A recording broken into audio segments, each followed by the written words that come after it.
Everyone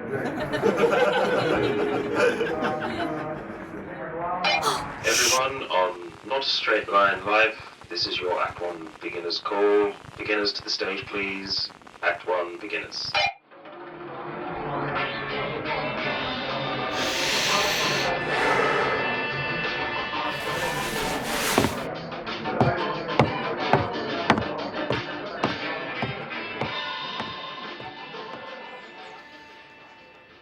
Hello, dear listener. I'm recording this a little bit earlier than I usually do. It's 6:30 on Friday morning, just gone 6:30. And you can probably hear the birds tweeting in the background there. And the reason I'm up earlier is it's quite an exciting day for me, in that I'm going down to London town with and my wife. We're going down because I have a recall for audition for a supporting role in a feature film.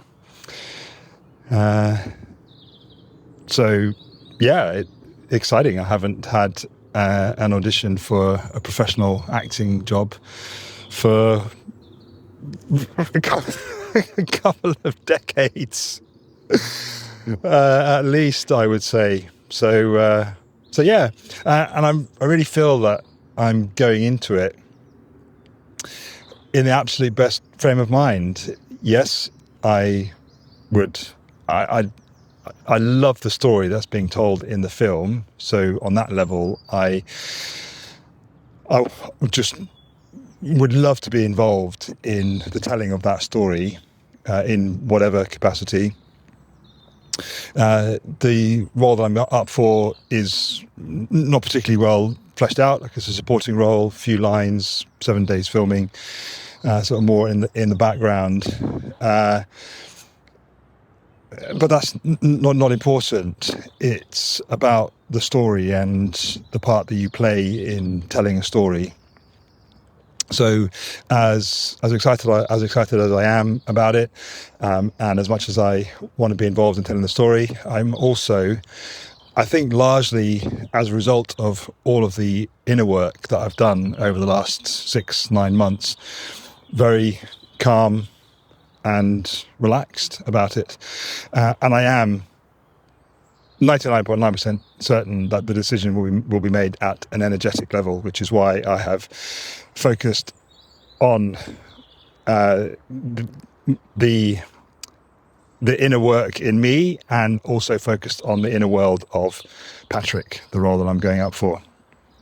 But this episode isn't really just to tell you about that. As exciting as that news is for me, what I want to talk about is how it relates to you in terms of your perception of success and failure. And the connection comes from the fact that if you've listened to the pillar episodes of this podcast, you'll know that I had a professional acting career in my 20s, left drama school in 92, I think. Too long ago, that's for sure. And worked for 5 or 6 years as a professional actor, and then went back into IT, and then sort of carried on with that. And it was in 2019 that I first got a glimmer of a sense that I wanted to reactivate my creative career. And me being me, one of the things I did is I set up a production company called Second Chance Productions. From the point of view of, this was my second chance at a creative career. And I didn't really do anything with it. It was just there. But this idea of second chance then started to get into my psyche. And it was at the end of, so that was July 2019 that I registered that company. At the end of 2019, again, if you've listened to the pillar episodes, you'll know that I had that a ride in a rideshare car in Phoenix, and got chatting to the driver, Renee Ramirez. Ended up recording that phone call, found out that he was previously incarcerated, and we talked about that a bit. And then so that's also plays into second chance. He's having a second chance at it's a second chance at life. I mean, it doesn't get more second chancey, if you like, than that. And Renee has subsequently been back on Not a Straight Line podcast, episode released last year. So it's been lovely to keep in touch with him. And the role of Patrick in this film is an inmate in the prison. He is currently incarcerated for murder. He's been in there for 20 odd years. And one of the beautiful one of the reasons I get so tongue-tied. One of the reasons that I want to tell the story so much is that it is about second chances. So Patrick is one of a group of inmates called the Yellowcoats in the film. It is a fictional story of a real-life program at a California correctional facility. It's called the Gold Coats program, where certain inmates are given specialized training to provide care to other inmates who have dementia. So the story is really about the rehabilitation of these one particular inmate. Comes in very, very hard, very previous gang member, and he starts looking after a patient with dementia, and it's about the transformation of Frank.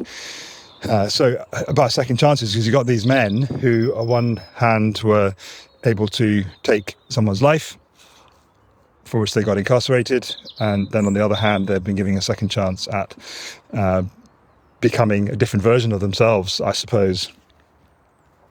So just going back, it's turning into a bit of a non-straight liney ramble talk episode.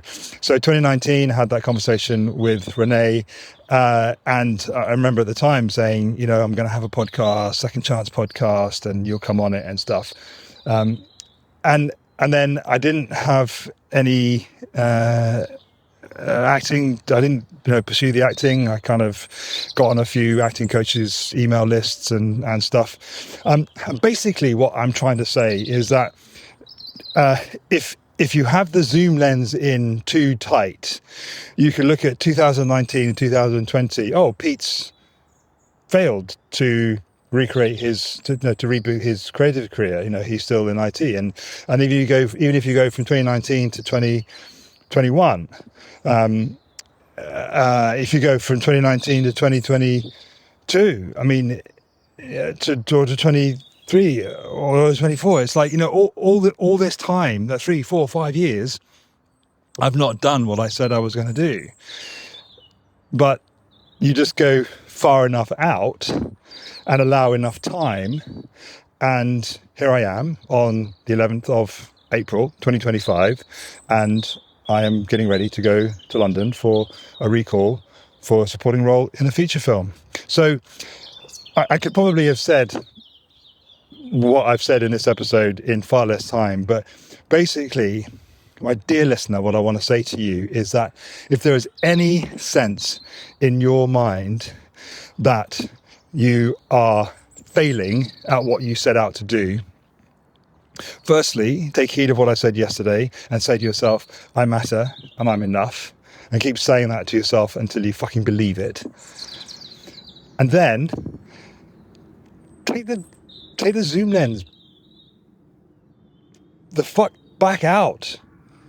Give yourself some space to see that the path that you're on, provided that I don't know. I've been moving towards this day. We're all moving towards the day and the moment that we're in. I don't know what it is that I'm trying to say, just to encourage you that if it's in your heart and it's pulling you forward, then that's enough. And you can relax and be confident that where you are is where you're meant to be. Because if you were meant to be somewhere else, guess what? You'd be there. So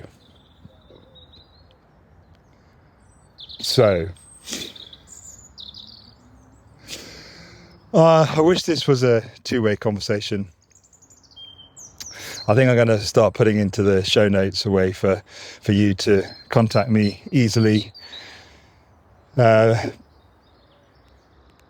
don't want to say it now because I'll probably change it. So yeah, in the show notes, let me know what's pulling you forward. Let me know what your equivalent of what's happening for me today, going for this callback. What's your equivalent of that you could see sometime in the future? And part of you wishes it was here now, but actually you just need to trust yourself that you matter, that you're enough, and if you keep moving forward, that what you see in your mind will become real in your life. I love you. You're amazing.